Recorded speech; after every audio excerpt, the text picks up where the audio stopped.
Hello friends, நம்ம favourite சீரியல்ல அடுத்து எனக்கு சுவாரஸ்யமா நடக்குதுன்னு பாக்குறீங்க. எல்லாருமே எதிர்பார்க்காத விஷயம் தாங்க இங்க பயங்கரமா நடந்துட்டு இருக்கு. ஏன்னா விஜய் இப்ப பயங்கர கோவத்துல இருக்காரு. இதனால அவர் என்ன பண்ண போறாரு, ஏது பண்ண போறான்னு யாருக்குமே தெரியல. ஆனா நடக்கிற எல்லாமே பாக்குறதுக்கு பயங்கரமா இருக்கு. ஏன்னா அந்த அளவுக்கு கோவத்துல இருக்காரு. அங்க எல்லாம் பண்ணி பயங்கரமா திட்டி விட்டு வந்த நம்ம விஜய் இருந்துகிட்டு வீட்டுக்கு வந்ததுக்கு அப்புறம் அமைதியாயிருவார் அப்படின்னு சொல்லி பார்த்தா அதாங்க இல்ல. இந்த ராஜேஸ்வரி ரஞ்சிதோ பயங்கரமா ஏற்றி விட்டுருக்கிறாங்க. அதனால பயங்கர டென்ஷனான அவர் இருந்துகிட்டு இனிமே இந்த வீட்டுல இருக்கக்கூடாது அப்படின்ற அளவுக்கு பயங்கரமா டென்ஷன் ஆயிடாரு. அதுக்கப்புறம் அவன் ரூம்ல உட்காந்துக்கிட்டு ஏதோ ஒரு ஆல்பத்தை பார்த்துட்டு இருக்காங்க. என்ன ஆல்பம் அது அப்படின்னு சொல்லிட்டு பார்த்தா பின்னாடி வந்துட்டு இருக்காங்க இந்த ராஜேஸ்வரி ரஞ்சித். அவங்க அப்ப எப்படி அவங்களுக்கு தெரியும், ஏதாவது கொண்டு வந்து வச்சிருப்பாங்க. ஆனா என்ன பண்றது, எதுவுமே தெரியாத மாதிரி இப்படி ஒண்ணும் தெரியாத போல மாதிரி இப்படி நடிச்சுட்டு பின்னாடி வந்துட்டு இருக்காங்க.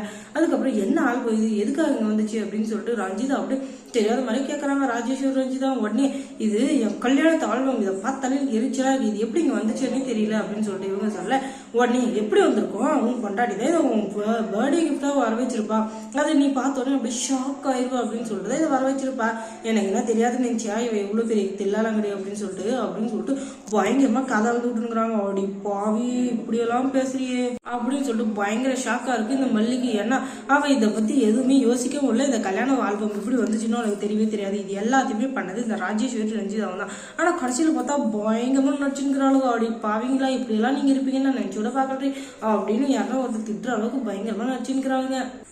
அதுக்கப்புறம் பயங்கர டென்ஷனான விஜய் இருந்துக்கிட்டு உங்களை என்னைக்கு இந்த வீட்டுக்கு கல்யாணம் பண்ணி கூட்டு வந்துடும், அண்ணன் எனக்கு எல்லாமே 7.5 செஞ்சு அடிச்ச மாதிரி இருக்குது. அப்பத்துல நானே என்ன பண்றதுன்னு தெரியாம பயங்கரமா முடிச்சுங்க. ஆனா நீ இப்படி எல்லாம் ஓவரா பண்ணிட்டு இருந்தா எனக்கு பயங்கர டென்ஷன் ஆகும் பாத்துக்கோ அப்படின்னு சொல்லிட்டு பயங்கரமா கத்தி விட்டுறாரு. இது எல்லாத்துக்கும் காரணம் இந்த ஆல்பம் தான், ரஞ்சிதா இதை நீ எடுத்துட்டு போகும் அப்படின்னு சொல்லிட்டு சொல்றாங்க ராஜேஸ்வரி. உடனே என்னது இதை எடுத்துட்டு போய் நான் வச்சு என்ன பண்றது, சீச்சி இந்த கர்மத்தெல்லாம் பாக்குற சக்தி எனக்கு இல்லப்பா அப்படின்னு சொல்லிட்டு அப்படியே பயங்கரமா ஒரு சீனை போட இத போய் பெட்ரோல் ஊத்தி ஏறி அப்பதான் எனக்கு நிம்மதியா இருக்கும் அப்படின்னு சொல்லிட்டு சொன்னதும் ஒரே ஷாக் ஆயிடுது நம்ம விஜய்க்கு. ஆனா என்ன பண்றது, எடுத்துட்டு போய் எரிச்சு விடு அப்படின்னு சொல்லிட்டு அவரு சொல்லிட்டு அமைதியா போயிடுறாரு. அதுக்கப்புறம் அதை கொண்டு போய் நடு வாசல்ல வச்சு கொளுத்துறதுக்கு பெட்ரோலை ஊத்திடுறோம். அதை பார்த்த நம்ம மல்லிக்கு ஒரே ஷாக்கு. ஐயோ வேண்டாம் ரஞ்சிதா வேண்டாம், தயவு செஞ்சு விட்டுரு, தயவு செஞ்சு இதை தீ வைக்கிறோம் அப்படின்னு சொல்லி வாயை மூடுறதுக்குள்ள இந்த வெண்பாவையும் அந்த மல்லியை கீழே தள்ளி விட்டுட்டு அது நெருங்கிச்சிடலாம். அதுக்கப்புறம் ஒரே அழுகனா அழுக. ஐயோ இப்படி ஆயிடுச்சு அப்படின்னு சொல்லிட்டு என்னதான் இருந்தாலும் மனசுக்கு கஷ்டமா இருக்காதா, இப்படி ஆயிடுச்சு அப்படின்னு சொல்லிட்டு இப்படிப்பட்ட வேலையை செஞ்ச இந்த ரஞ்சிதா சும்மா விடுறது அப்படின்னு சொல்லிட்டு கழுத்தை நினைக்க போனா அந்த நேரத்தில் விஜய் உனக்கு எவ்வளவு தைரியம் தான், நான் தான் அதை கொளுத்து சொன்னா என்னை விட்டுட்டு நீ அவளை அடிக்கிற அப்படின்னா உன் மனசுல எங்களை எல்லாரையும் கொழிச்சு கட்டணும் அப்படின்ற இடம் தான் இருக்கு, எங்க எல்லாரையும் ஒழிச்சு கட்டிட்டு அதுக்கப்புறம் சொத்தெல்லாம் நீ ஆடி போட்டு போயிடலான்னு பாக்குறேன், இதுதானே உன்னோட பிளானு அப்படின்னு சொல்லிட்டு பயங்கரமா மனசாட்சி எல்லாம் பேசிட்டு இருக்காரு. இதை கேட்ட மல்லிக்கு பயங்கரமா அழுகலகையா வருது. விஜய் நம்மளை புரிஞ்சிக்க மாட்டேங்கிறாரு எப்படா அப்படின்னு சொல்லிட்டு பயங்கரமா அழுகலகையா அழுதுட்டு இருக்காங்க.